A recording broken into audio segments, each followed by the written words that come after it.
मेरा वोट बहुत कीमती है, चोरी कर लिया गया है और हम उसके लिए प्रोटेस्ट कर रहे हैं।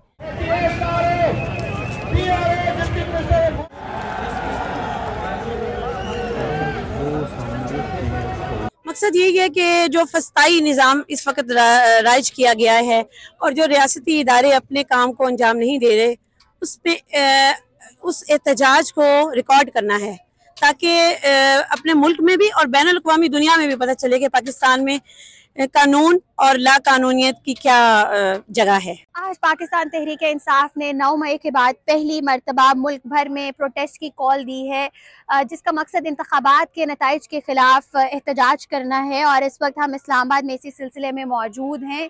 यहाँ पर जो रैली निकाली गई है F9 पार्क से इस्लामाबाद प्रेस क्लब तक, जिसमें ख़वातीन, बच्चों और मर्दों की काफ़ी बड़ी तादाद मौजूद है। तो आइए लोगों से बात करने की कोशिश करते हैं कि इस प्रोटेस्ट में वो क्यों आए हैं। अब हमें पता है कि हमारे हकूक क्या हैं, हमें पता है चल गया है कि हमने जिंदा कैसे रहना है, हमें पता चल गया है कि हमारे साथ पिछले 72 सालों में 75 सालों में क्या कुछ होता रहा है, और हमें पता चल गया है कि किसके कंधे पे रख के कौन गोलियां चलाने वाले थे। सच ये कि जो हमारी वोटिंग हुई है और वो उस पर डाका डाला गया है, अवाम को रंज है कि इतनी अक्सरियत से हम जीते हैं। हमें ना फ्लैग लगाने की इजाजत थी, ना डोर टू डोर जाने की इजाजत थी, और खान का नाम तक लेने की इजाजत नहीं थी। हमारा बैट छीन लिया गया था।